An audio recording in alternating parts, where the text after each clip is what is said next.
मैं हूं डर की दुनिया और आप सभी को दशहरे की ढेरों शुभकामनाएं।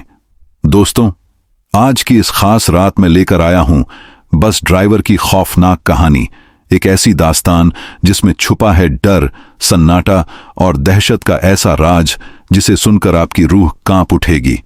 तो चलिए दोस्तों, बिना देर किए शुरू करते हैं ये डरावनी कहानी। बनारस की सड़कों पर सूरज ढल चुका था और शाम का धुंधलका चारों ओर फैल रहा था। गंगा के किनारे बनी सड़कों पर हल्की हलचल थी और हवा में एक अजीब सी ठंडक थी। बहादुर सिंह, एक 45 वर्षीय अनुभवी बस ड्राइवर, अपनी पुरानी लेकिन मजबूत बस को तैयार कर रहा था। यह बस बनारस से दिल्ली की रात की यात्रा के लिए थी। बस में 25 यात्री थे, कुछ व्यापारी, कुछ छात्र और कुछ परिवार अपने बच्चों के साथ।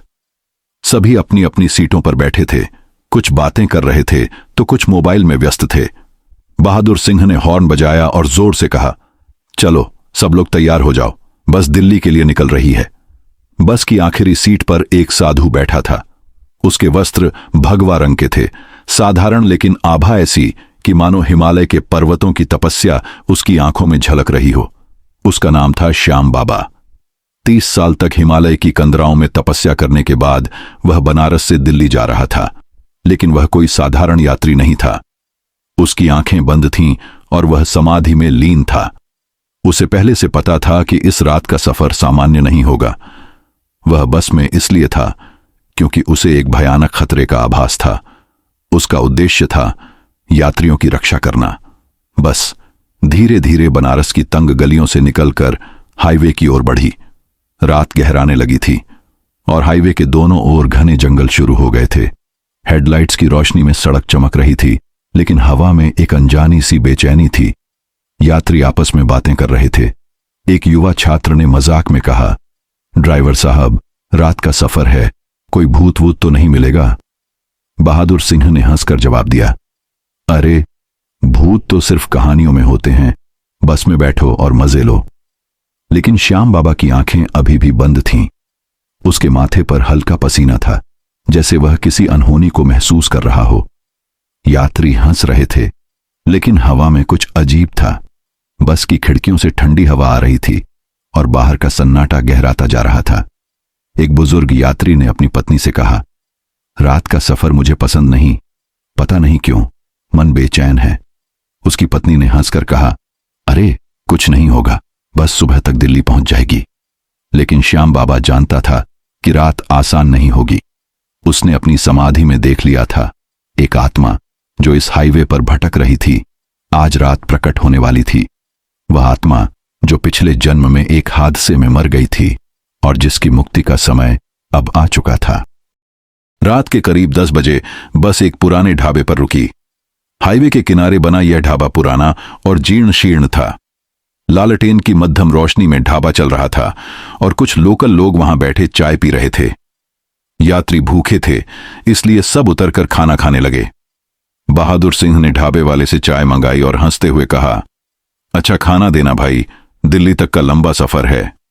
ढाबे वाला मुस्कुराया, लेकिन उसकी आंखों में एक अजीब सी चमक थी। यात्री खाना खा रहे थे, तभी एक बुजुर्ग आदमी जिसके हाथ में एक पुरानी लाठी थी, बहादुर सिंह के पास आया। उसने गंभीर स्वर में कहा, ड्राइवर, इस हाईवे से रात में मत जाना, सुबह तक रुक जाओ। बहादुर सिंह ने हंसकर पूछा, क्यों अंकल, रास्ता तो साफ है। बुजुर्ग ने सिर हिलाया और कहा, साफ तो है, लेकिन रात में यह हाईवे सुरक्षित नहीं। एक औरत की आत्मा भटकती है, सालों से लोग कहते हैं, वो लिफ्ट मांगती है। जो उसे बस में बिठाता है वो कभी दिल्ली नहीं पहुंचता। ढाबे के अन्य लोग भी सहमति में सिर हिलाने लगे। एक ने कहा, वो चुड़ैल है, खूबसूरत दिखती है, लेकिन उसका असली रूप भयानक है। यात्री डर गए। एक महिला ने अपने पति से कहा, देखा, मैंने कहा था रात का सफर मत करो। बच्चे डरकर अपनी मां के पास चिपक गए, लेकिन बहादुर सिंह ने हंसकर बात टाल दी, अरे ये सब गांव वालों की कहानियां हैं। मैंने इस हाईवे पर सैकड़ों बार रात में गाड़ी चलाई है, कुछ नहीं होता। उसने यात्रियों को तसल्ली दी और कहा, खाना खाओ और बस में बैठो, हम रात भर चलेंगे। श्याम बाबा ढाबे पर नहीं उतरा। वह बस की आखिरी सीट पर समाधि में लीन था। उसकी उंगलियों में एक माला थी जो धीरे धीरे चल रही थी।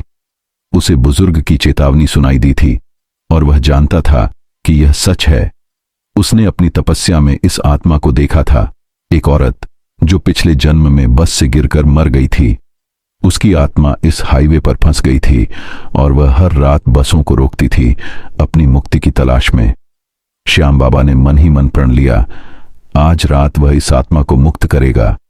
खाना खाकर यात्री बस में चढ़ गए। बहादुर सिंह ने इंजन स्टार्ट किया और हंसते हुए कहा, देखा कितनी आसानी से स्टार्ट हुई, कोई भूत वूत नहीं। बस फिर से हाईवे पर दौड़ने लगी। लेकिन ढाबे की चेतावनी ने यात्रियों के मन में डर का बीज बो दिया था।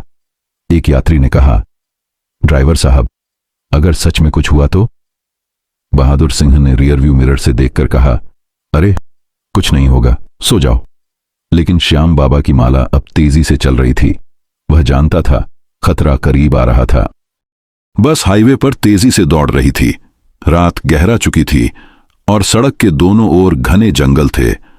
हेडलाइट्स की रोशनी में पेड़ों की परछाइयां डरावनी लग रही थीं। हवा में ठंडक बढ़ गई थी और बस की खिड़कियों से ठंडी हवा अंदर आ रही थी। यात्री अब चुप हो गए थे। ढाबे वाली बात ने सबके मन में एक अजीब सा डर पैदा कर दिया था। एक युवा लड़का अपने दोस्त से फुसफुसाकर बोला, यार, अगर सच में चुड़ैल आई तो?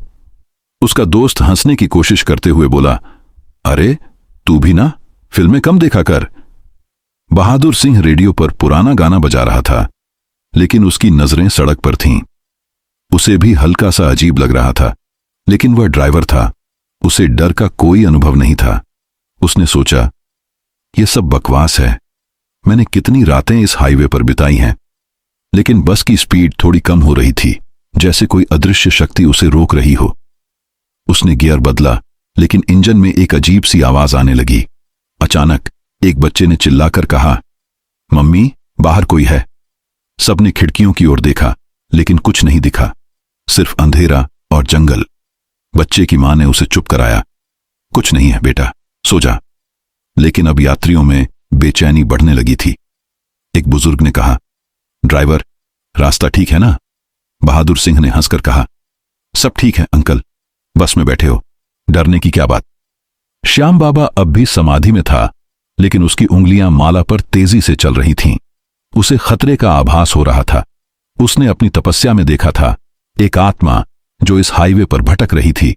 वह आत्मा एक खूबसूरत औरत का रूप लेती थी, लेकिन उसका मकसद था डर फैलाना। श्याम बाबा जानता था कि वह आत्मा आज रात प्रकट होगी। उसने मन में मंत्र पढ़ना शुरू किया ताकि वह सही समय पर हस्तक्षेप कर सके।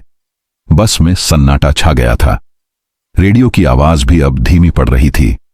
अचानक एक यात्री ने कहा, यह हवा इतनी ठंडी क्यों हो रही है? दूसरों ने भी महसूस किया। बस के अंदर तापमान गिर रहा था। खिड़कियां बंद थीं, फिर भी ठंडी हवा अंदर आ रही थी। एक महिला ने अपनी शाल लपेटते हुए कहा, कुछ तो गड़बड़ है। बहादुर सिंह ने कहा, ऐसी चल रहा है, शायद इसलिए। लेकिन उसकी आवाज में अब पहले जैसा आत्मविश्वास नहीं था। श्याम बाबा की आंखें अब खुल गई थीं। वह चुपचाप हाईवे को देख रहा था। उसे पता था वह पल करीब आ रहा था जब चुड़ैल प्रकट होंगी। बस अब उस मोड़ के करीब थी जहां आत्मा हर रात लिफ्ट मांगती थी। रात के करीब 1 बजे बस एक तीखे मोड़ पर पहुंची। बहादुर सिंह ने अचानक ब्रेक लगाया और बस रुक गई।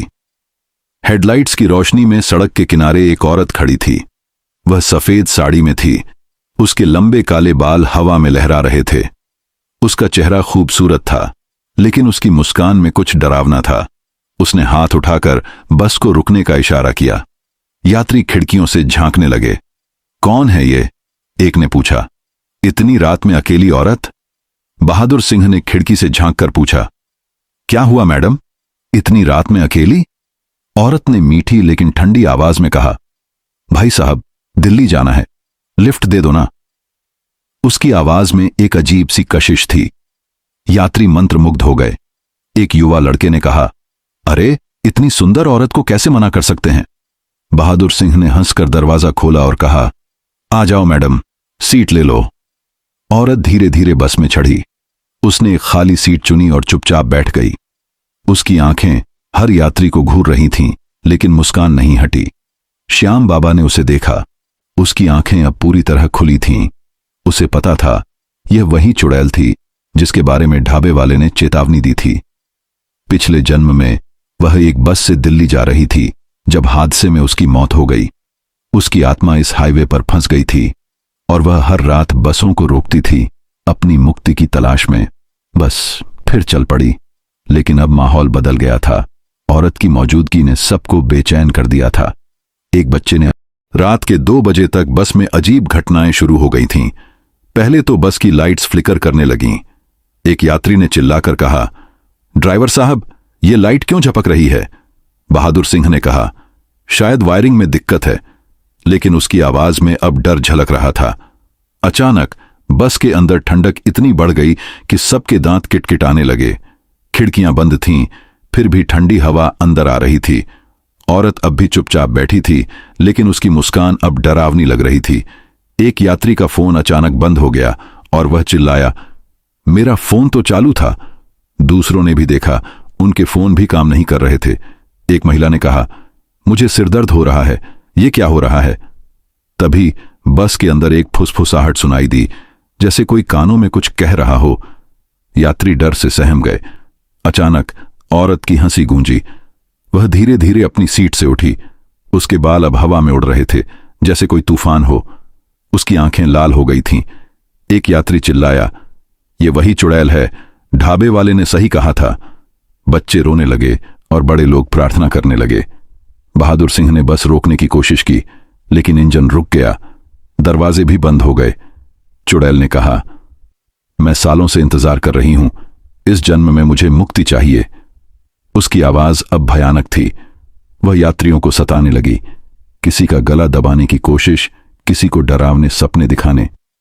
एक यात्री बेहोश हो गया। बहादुर सिंह पसीने से तर था। यह क्या है?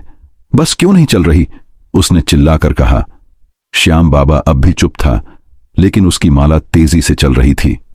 वह सही समय का इंतजार कर रहा था। रात के 3 बजे बस में हाहाकार मच गया। चुड़ैल अब अपना असली रूप दिखा रही थी। उसका चेहरा अब खूबसूरत नहीं था। उसकी आंखें खाली थीं और चेहरा मुरझाया हुआ था। उसके नाखून लंबे और नुकीले हो गए थे। वह यात्रियों के बीच घूम रही थी और हर कोई डर से कांप रहा था। एक यात्री ने चिल्लाकर कहा, हमें मार डालेगी ये, निकालो इसे। लेकिन दरवाजे नहीं खुल रहे थे। चुड़ैल की हंसी अब और भयानक हो गई थी। वह एक बच्चे के पास गई और उसका गला पकड़ लिया।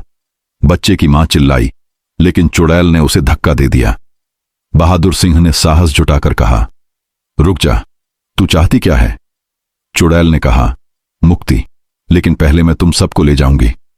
उसकी आवाज में क्रोध और दर्द था। वह जानती थी कि उसकी मुक्ति का समय करीब है, लेकिन वह पहले सबको डराना चाहती थी। बस अब पूरी तरह रुक चुकी थी। बाहर तूफान सा चल रहा था और हेडलाइट्स बंद हो गई थीं। अंधेरे में सिर्फ चुड़ैल की लाल आंखें चमक रही थीं। यात्री प्रार्थना कर रहे थे, कुछ रो रहे थे। श्याम बाबा अब भी चुप था, लेकिन उसकी आंखें चमक रही थीं। वह जानता था कि चुड़ैल की शक्ति अब चरम पर है और यह उसका अंतिम हमला है। उसने अपनी माला को कसकर पकड़ा और मंत्र पढ़ना शुरू किया। रात के 3:30 बजे बस में सन्नाटा छाया हुआ था, लेकिन यह शांति डरावनी थी। चुड़ैल अब अपनी पूरी शक्ति के साथ प्रकट हो चुकी थी। उसका चेहरा अब खूबसूरत नहीं था। उसकी आंखें खाली गड्ढों जैसी थीं, चेहरा मुरझाया और भयावह। उसके नाखून लंबे और नुकीले थे जो हवा में चमक रहे थे। उसकी हंसी बस के हर कोने में गूंज रही थी, जैसे कोई भयानक तूफान आ रहा हो। यात्री डर से कांप रहे थे। एक बच्चा अपनी मां की गोद में सिमटकर रो रहा था, मम्मी, वो हमें मार डालेगी। उसकी मां उसे चुप कराने की कोशिश कर रही थी, लेकिन उसकी अपनी आंखों में आंसू थे। बहादुर सिंह, जो अब तक हिम्मत दिखा रहा था, अब पूरी तरह टूट चुका था। उसका चेहरा पसीने से तर था और उसकी उंगलियां स्टीयरिंग पर कांप रही थीं। उसने चिल्लाकर कहा, कोई इसे रोको, ये क्या हो रहा है? बस का इंजन बंद हो चुका था और दरवाजे जाम हो गए थे। बाहर हाईवे पर घना अंधेरा था और हेडलाइट्स की रोशनी भी मध्यम पड़ गई थी। सिर्फ चुड़ैल की लाल आंखें चमक रही थीं, जैसे 2 जलते हुए कोयले। उसने एक यात्री की ओर उंगली उठाई और वह बेहोश होकर गिर पड़ा। मैं तुम सबको ले जाऊंगी। उसकी आवाज में क्रोध और दर्द था। मैं सालों से इस हाईवे पर भटक रही हूं। आज रात मेरी मुक्ति का समय है, लेकिन पहले तुम सब मेरी पीड़ा महसूस करोगे। यात्री प्रार्थना करने लगे। एक बुजुर्ग महिला मंत्र पढ़ रही थी, लेकिन उसकी आवाज कांप रही थी। एक युवा लड़का चिल्लाया, ड्राइवर साहब, कुछ करो, ये हमें मार डालेगी। लेकिन बहादुर सिंह असहाय था। उसने बस की डैशबोर्ड पर रखा हनुमान चालीसा का पाठ उठाया और पढ़ने की कोशिश की, लेकिन उसकी आवाज डर से रुक रही थी। चुड़ैल हंस पड़ी, तुम्हारे मंत्र मुझे नहीं रोक सकते। उसने एक और यात्री की ओर हाथ बढ़ाया और वह दर्द से चीखने लगा। बस में हाहाकार मच गया। हवा में ठंडक इतनी बढ़ गई कि सांस लेना मुश्किल हो रहा था। तभी बस की आखिरी सीट से एक गहरी आवाज गूंजी, रुक जा, ओ आत्मा। यह श्याम बाबा की आवाज थी। सभी की नजरें उसकी ओर मुड़ी। वह अब समाधि से बाहर आ चुका था। उसका भगवा वस्त्र हवा में हल्के से लहरा रहा था और उसकी आंखें अग्नि की तरह चमक रही थीं। उसकी माला अब भी उसके हाथ में थी, लेकिन अब वह तेजी से नहीं बल्कि शांति से चल रही थी। उसका चेहरा शांत था, लेकिन उसकी आवाज में ऐसी शक्ति थी कि चुड़ैल भी एक पल के लिए रुक गई। तू कौन है? उसने गुर्राते हुए पूछा। उसकी आंखों में डर की एक हल्की सी चमक थी। श्याम बाबा ने धीरे से कहा, मैं वो तपस्वी हूं जो तेरी पीड़ा को जानता है। मैंने हिमालय की कंदराओं में 30 साल तपस्या की है। मैंने तेरी आत्मा को देखा है। तू इस हाईवे पर फंसी है क्योंकि पिछले जन्म में तू एक बस से गिरकर मरी थी। तेरा दर्द, तेरा क्रोध मैं समझता हूं, लेकिन अब तेरा समय समाप्त हुआ। आज रात तुझे मुक्ति मिलेगी। उसकी आवाज में एक अजीब सी शांति थी, लेकिन साथ ही ऐसी शक्ति थी कि बस का माहौल बदल गया। यात्री चुप हो गए और चुड़ैल की हंसी रुक गई। चुड़ैल ने चीख कर कहा, मुझे कोई नहीं रोक सकता। मैं मुक्ति चाहती हूं, लेकिन पहले ये सब मेरे साथ जाएंगे। उसने फिर से एक यात्री की ओर हाथ बढ़ाया, लेकिन श्याम बाबा ने अपनी माला हवा में लहराई। एक तेज रोशनी माला से निकली और चुड़ैल पीछे हट गई। बाबा ने मंत्र पढ़ना शुरू किया। उसकी आवाज गूंज रही थी जैसे कोई प्राचीन शक्ति जाग रही हो। एयूएम नमो भगवते वासुदेवाय। मंत्र की ध्वनि बस में फैल गई और चुड़ैल की शक्ति कमजोर पड़ने लगी। उसने चीख कर कहा, रुक जा, मुझे छोड़ दे। लेकिन बाबा रुके नहीं। बाहर हाईवे पर तूफान सा चल रहा था। पेड़ झुक रहे थे और हवा में एक अजीब सी सिहरन थी। बस की खिड़कियां कांप रही थीं। श्याम बाबा ने अपनी आंखें बंद की और मंत्रों को और तेज किया। चुड़ैल अब कमजोर पड़ रही थी। उसका रूप धीरे धीरे बदल रहा था। उसकी भयानक शक्ल अब एक सामान्य औरत की तरह दिखने लगी। उसकी आंखों में अब डर के साथ साथ एक हल्की सी उम्मीद थी। मुझे मुक्त करो, उसने फुसफुसाते हुए कहा। मैं सालों से इस हाईवे पर भटक रही हूं, मुझे शांति चाहिए। श्याम बाबा ने मंत्र पढ़ना जारी रखा। अचानक एक तेज रोशनी बस के अंदर फैल गई। यह रोशनी इतनी तेज थी कि यात्रियों को अपनी आंखें बंद करनी पड़ी। चुड़ैल की आत्मा अब एक हल्के से धुंधले रूप में बदल गई थी। उसने श्याम बाबा की ओर देखा और कहा, धन्यवाद, इस जन्म में मुझे मुक्ति मिली। उसकी आवाज में अब क्रोध नहीं बल्कि शांति थी। रोशनी धीरे धीरे गायब हुई और चुड़ैल का रूप पूरी तरह गायब हो गया। बस में सन्नाटा छा गया, लेकिन यह सन्नाटा अब डरावना नहीं बल्कि शांतिपूर्ण था। बाहर तूफान रुक। दोस्तों, कहानी को यहीं पर समाप्त करते हैं। कल फिर मैं एक नई और रोमांचक कहानी लेकर आऊंगा। तब तक आप अपना ध्यान रखें, सुरक्षित रहें और अपने दोस्तों के साथ मेरे चैनल को जरूर शेयर करें। और हां, मेरे चैनल को सब्सक्राइब करना बिल्कुल न भूलें। फिर मिलते हैं कल रात एक नई डरावनी दास्तान के साथ।